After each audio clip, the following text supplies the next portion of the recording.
Hey guys, it's Brandon. Welcome to this video. This was a game that I just played a couple minutes ago while doing live commentary on Chess Cube, but I forgot to turn my microphone on. So I did that entire game and was talking, and nobody will hear that commentary, but I'm going to do a sort of a recreation here. Just a couple minutes ago the game ended. So I was on Chess Cube, I had the white pieces, I was playing somebody rated somewhere near 2100 on Chess Cube, and I actually crossed the 2300 barrier on Chess Cube yesterday, so a little bit of a mismatch, but this guy played pretty badly for someone rated nearly 2100. Excuse me one second here, it's trying to get me to buy Fritz, but why should I buy Fritz when Houdini is better and free? So alright, so I had the white pieces, and I opened with 1d4, and he responded with d5, and we got a Queen's Gambit declined, and I decided to play the exchange.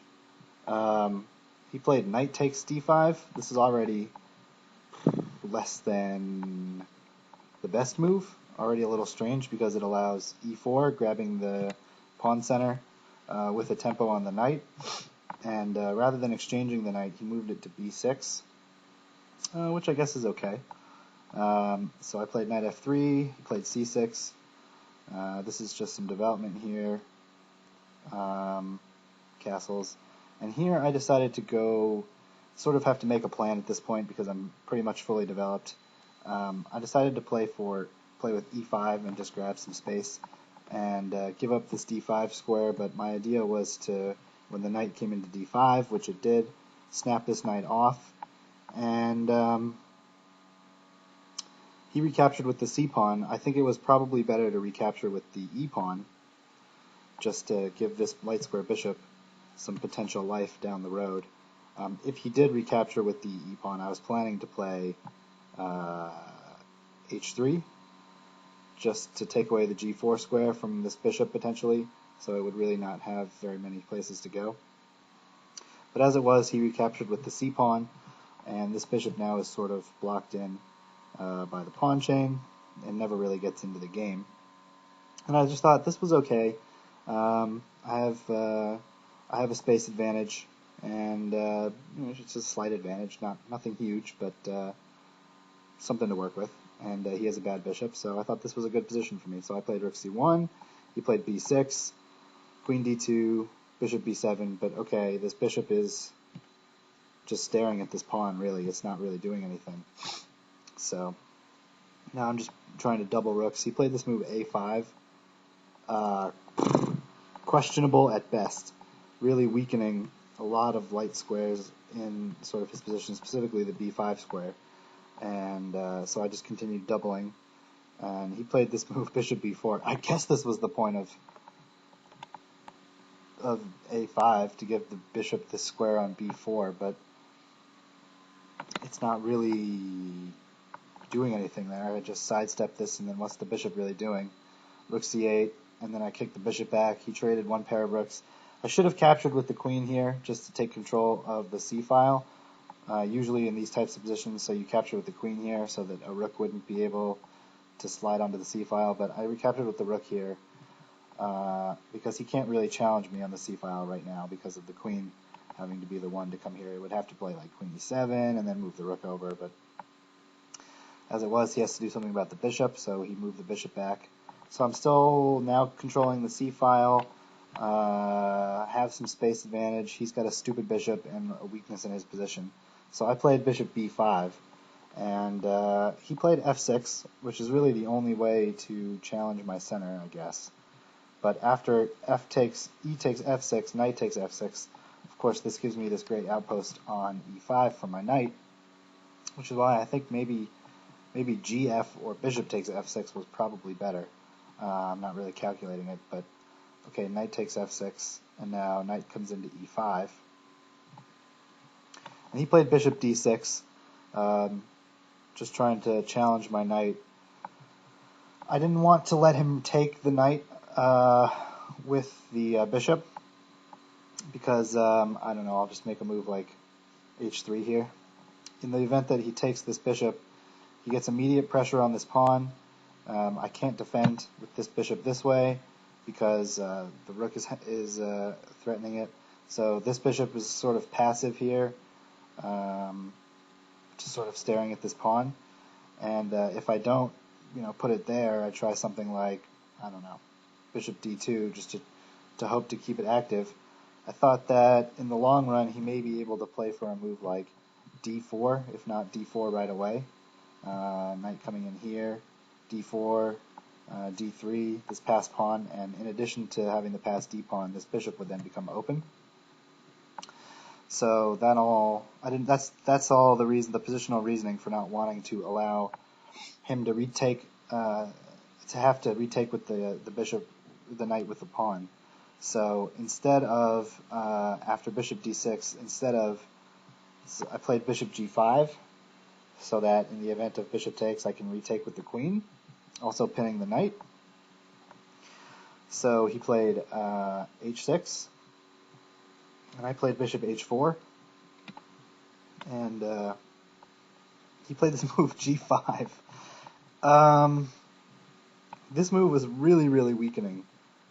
It's really giving me a lot of access to these light squares here in his position. And this game actually ends pretty quick here.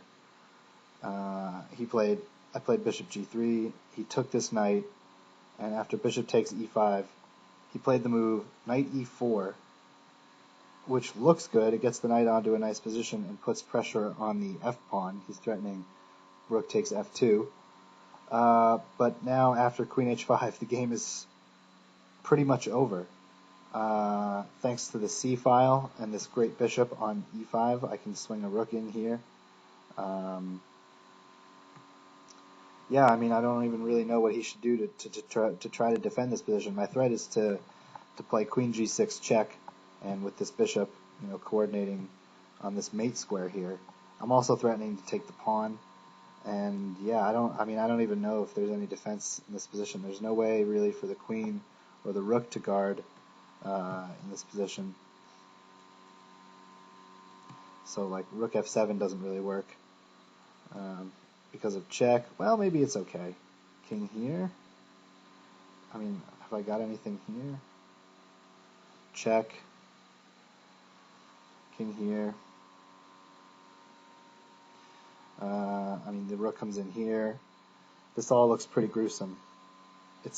Maybe he could try to stay on the board here, but this looks like it's very nearly mating. He probably has to give up the queen here. So this game would be over. But I don't think there was really any defense. Anyway, what he played was after queen h5, he played rook takes f2. And this is just mate in 2 after queen g6. If the king goes into the king can't go into the corner. So king f8 only move, and then queen g7 is mate.